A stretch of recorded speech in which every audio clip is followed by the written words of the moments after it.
Et si au final, le dropshipping n'avait jamais existé? Si toutes les vidéos démontant cette industrie n'avaient jamais existé? Si tous ces gamins de 16 ans qui sont devenus millionnaires n'avaient jamais existé? Enfin plutôt, leur succès n'aurait jamais existé. Mais je vais pas trop cracher là-dessus parce que c'est quand même ce qui m'a fait fonctionner le dropshipping. Et c'est peut-être grâce à ça que je suis sur cette chaîne à vous parler aujourd'hui et qu'il y en a quelques-uns qui me suivent. Alors dans cette vidéo, on est parti pour se poser cette question et imaginer les changements qu'il pourrait y avoir aujourd'hui s'il n'y avait pas eu de dropshipping, si c'était impossible de vendre, de proposer ta boutique, de proposer des produits, mais qu'aucun fournisseur n'accepte d'envoyer le produit directement sans que tu aies le stock. Parce que tu le sais, c'est ça le dropshipping, c'est vendre sans que tu aies le stock. Tu ne vois pas ton produit, quelqu'un commande sur ta boutique et ton fournisseur l'envoie directement au client. Tu prends ta marge comme un e-commerce normal, mais tu t'embêtes pas avec un stock. Comme d'habitude, n'oublie pas de liker, de t'abonner à la chaîne YouTube et de répondre à la question qui est cachée dans cette vidéo, comme dans chaque vidéo, pour tenter de gagner un des cadeaux que je remets chaque mois. Le drop, je sais pas si vous réalisez, mais ça a permis à tellement de jeunes, et je parle souvent des jeunes parce que c'est beaucoup de jeunes qui se sont intéressés à ça au début,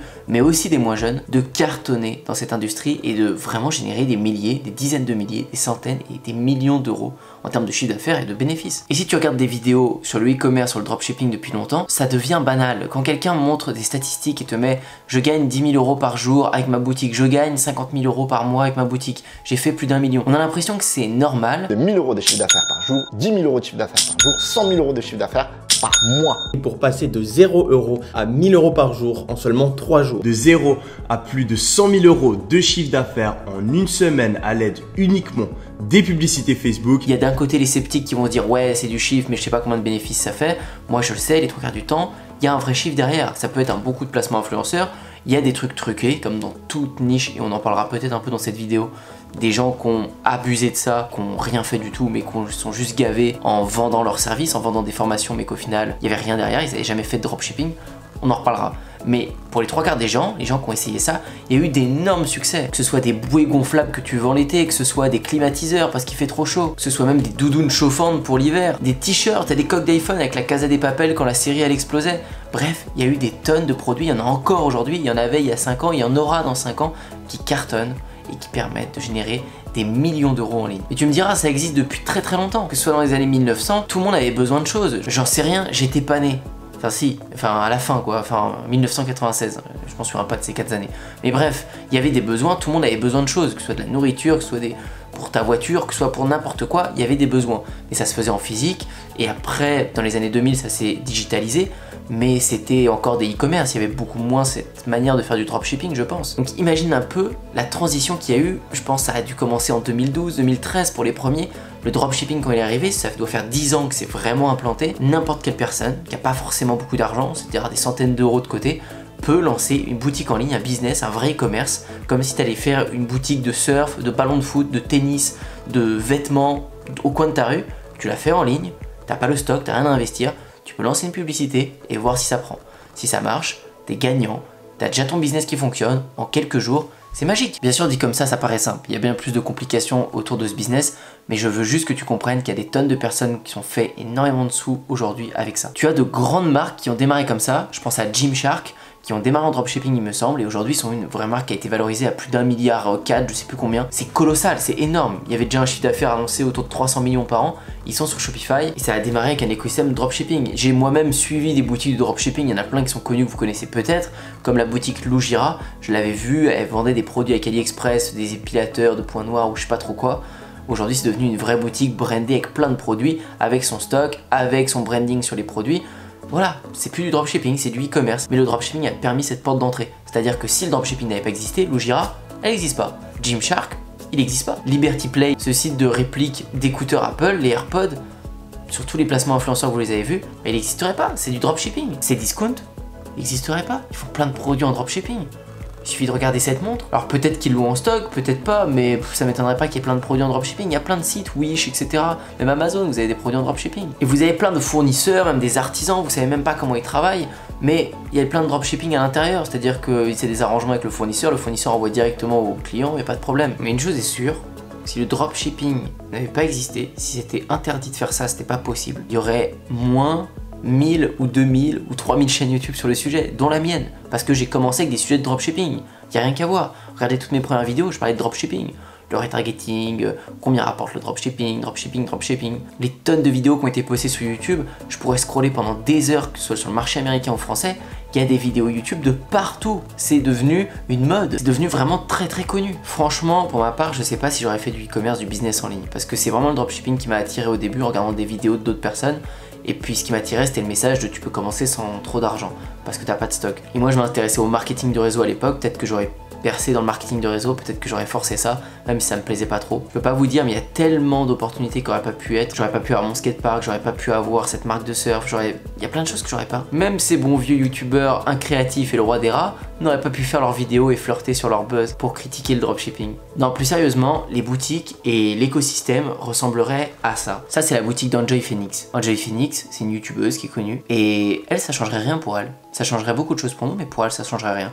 Parce qu'elle n'a pas commencé en dropshipping, elle a commencé directement à avoir du stock. Elle a son entrepôt de logistique, je crois, à Paris, qui gère ses commandes, qui stocke ses produits, qui envoie. Vous allez voir les stocks ici au bureau. On va envoyer tous nos stocks chez un logisticien et c'est lui qui s'occupera de faire les commandes à notre place pour qu'on puisse avoir le temps de se concentrer sur d'autres projets. Pourquoi? Parce qu'elle avait la base. Elle a juste eu la matière, le trafic qui était déjà là et elle pouvait vendre comme elle voulait.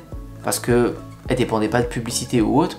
Et elle avait encore moins de risques qu'une personne qui démarre en drop parce qu'elle n'avait même pas de pub à dépenser. Elle avait juste à proposer son produit à sa communauté et la communauté allait acheter. La comparaison elle est simple à comprendre. Imaginez vous faites vos placements tout le temps avec vos influenceurs, mais imaginez un jour si l'influenceur qui est rentable tous les jours pour vous, il se dit tiens dégage avec ton placement influenceur, ton produit je l'aime pas, c'est ta marque, c'est pas la mienne, moi aujourd'hui j'ai créé ma marque. Bah du coup votre influenceur qui était super rentable pour votre marque, il va proposer la sienne. Ses followers vont encore plus être ravis d'acheter sa marque à lui, et en plus lui il va se gaver parce qu'il va toucher les bénéfices et les ventes de sa marque, de tout. Il va pas, vous quand vous vendez, il touche aucun bénéfice, c'est vous qui remportez. Donc pour ceux qui créent de la matière, qui créent du vrai contenu comme ça aurait pas d'impact. Pareil pour Thibaut InShape et plein d'autres youtubeurs. Son site il tourne à 300%, il y a un stock de malade et il le montre tous les jours. Tu vas voir ses stories, tous les jours des grilles ou des caddies énormes remplis de colis qui s'envoient. Lui, ça lui poserait aucun souci que le dropshipping existe ou n'existe pas. Mais ensuite, j'imagine qu'il y aurait, du coup, comme je l'ai dit, plus de vidéos. Il y aurait beaucoup moins de vidéos sur le sujet du dropshipping. Mais qu'est-ce qu'il y aurait en business en ligne? Est-ce qu'il y aurait vraiment un marché sur le business en ligne? Il y aurait peut-être le marché de la vente de formation, mais j'ai l'impression que le marché de la vente de formation, c'est beaucoup démocratisé par les ventes de formation de dropshipping, de e-commerce. C'est peut-être le secteur où il y a eu plus de formations vendues. Avec le développement personnel, c'est vrai. Mais dans le développement personnel, quand on motive les gens à se lancer dans un business, on leur dit motive-toi, crée ton entreprise, les 3/4 des gens ils vont se lancer dans un e-commerce derrière ou dans un dropshipping. Donc peut-être qu'il y aurait des vidéos YouTube sur la vente de formation, sur la monétiser ses compétences. Il y en aura même peut-être beaucoup plus parce que toutes les personnes qui vendent des formations de dropshipping, y compris moi, on se serait peut-être tourné du coup vers le développement personnel, je sais pas. Mais ça ferait bizarre, ça ferait un vrai gros trou dans ce qu'il y a aujourd'hui en fait, par rapport à ce qu'il y a aujourd'hui en termes de contenu sur YouTube. Et je trouve ça ouf, j'arrive même pas à me l'imaginer en fait, parce qu'on est tellement noyé d'informations aujourd'hui. Il y en a tellement qui s'y mettent, j'ai l'impression toutes les semaines de nouvelles têtes. D'ailleurs, j'y pense et ce sera ma question du jour. Dis-moi dans les commentaires si tu as d'autres idées. Qu'est-ce que ça aurait fait comme changement? Qu'est-ce que ça aurait bouleversé actuellement? Est-ce que les publicités peut-être seraient plus rentables? J'y pense moi aussi dans ma tête. Je me dis, ça se trouve, les pubs Facebook seraient 10, 20 fois plus rentables parce qu'il y a tellement de dropshippers qui ont inondé les publicités. On parle pas de centaines ni de milliers, on parle de dizaines voire de centaines de milliers de personnes. On crée des boutiques qui se ressemblaient toutes, qu'on fait des publicités partout et les enchères ont monté et Facebook a été de plus en plus dur aussi. Est-ce qu'à ce niveau-là, il y aurait eu de réels changements et du coup ceux qui feraient des e-commerce comme les youtubeurs, Enjoy Phoenix, Thibaut InShape et tous les autres, ou même des gens qui auraient un peu de sous de base et qui investiraient dans du stock, est-ce que la pub serait bien plus intéressante? Est-ce que les placements influenceurs seraient bien plus rentables? Dites-moi vos idées, en tout cas dites-moi les changements que vous imaginez qu'il pourrait y avoir avec la suppression du dropshipping dans le monde actuel. Mais t'imagines, plus personne en publicité que les grosses marques, c'est-à-dire en publicité sur Facebook. Oh, ça me rend ouf. J'aimerais tellement tester, j'aimerais tellement voir, j'aimerais tellement refaire des publicités en 2014, en 2015, juste pour voir, pour me rappeler, parce que quand je faisais des publicités, pas en 2015 moi, peut-être en 2016, 2017, j'ai dû faire mes premières pubs. C'était différent, mais je me rendais même pas compte en fait de si c'était pas cher ou moins cher. Je voyais déjà d'autres gens qui disaient qu'en 2015-2014 c'était carrément mieux. Donc j'avais déjà l'impression d'être en retard en fait. J'avais l'impression d'arriver après le coup de feu. Mais en fait, non, j'étais grave en avance. Tout ça pour dire, et vous l'avez compris depuis longtemps, je vous en parle et c'est ce que je fais parce que je vous parle toujours de ce que je fais et ce qui me ressemble le plus au moment donné. Ça fait maintenant 1 an et demi, 2 ans que je suis à fond sur faire un dropshipping ok mais qui a une vision à faire un e-commerce derrière parce que comme j'ai dit, dropshipping c'est une super opportunité. Des tonnes de personnes ont cartonné, ont fait de l'argent et il faut bien le réinvestir derrière. Faut pas juste faire de l'argent et réessayer de faire des drops tout le temps parce que ça fait que comme ça, c'est des montagnes russes au niveau du chiffre d'affaires.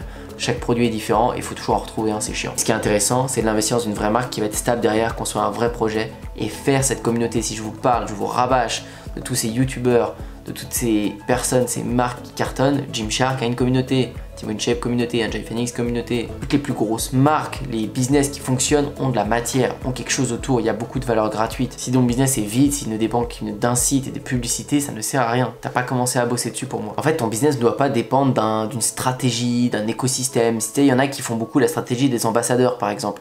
Je suppose que vous la connaissez. Ou même si c'est la stratégie des influenceurs, ou la publicité, ou du dropshipping, cette stratégie du dropshipping. Vous ne devez pas dépendre de ça pour faire votre chiffre. Parce que ça, c'est une stratégie. Une stratégie est à mettre dans un truc qui fonctionne, dans un écosystème qui marche. L'écosystème qui marche pour vous doit être une source de trafic, du trafic qui vient tout le temps sur votre site, qui est qualifié, qui vous connaît, qui apprécie ce que vous donnez gratuitement et qui va être encore plus content de payer pour vous remercier et pour kiffer lui-même parce que vous lui proposez un produit qui va aimer et lui il le sait parce qu'il vous suit. C'est vraiment ça que vous devez avoir en tête, que ce soit à travers les réseaux sociaux, à travers une communauté, que ce soit à travers un blog du référencement, à travers des emails que vous donnez tout le temps, ou encore mieux de faire tout. Enfin voilà pour cette vidéo. Je trouvais ça rigolo. Je me suis posé la question en fait la dernière fois, j'étais en voiture, je me disais qu'est-ce qui se passerait si le dropshipping ça n'avait pas existé aujourd'hui? Et je me suis dit je vais faire une vidéo YouTube, je vais en parler avec vous. C'est fou parce que même en disant ça, du coup je repense à d'autres trucs que j'ai même pas dit dans cette vidéo. Mais c'est vrai que ouais, non, il y a plein de gros youtubeurs qui n'existeraient pas aujourd'hui quoi. Enfin, même les plus gros dans le dropshipping aujourd'hui, il y a Yomi qui est connu, il y a Lucas Biver, il y en a plein en fait qui font des vidéos. Et c'est peut-être parce que je suis que dans le dropshipping ou dans le e-commerce, dans ce business en ligne là où on crée des offres sur des boutiques, que j'ai l'impression que Marketing Mania, tous les autres n'existeraient même pas, alors qu'il n'a rien à voir Marketing Mania. Il fait des vidéos sur des analyses, des films, enfin voilà, il fait des trucs comme ça. Mais j'ai l'impression que le e-commerce et les dropshippers représente peut-être 70% de toute cette communauté qui gravite autour du business en ligne, développement personnel. C'est peut-être moi qui déraille un peu. Partagez-moi votre avis dans les commentaires, ça m'intéresse. Et moi je vous dis à très bientôt pour la prochaine vidéo.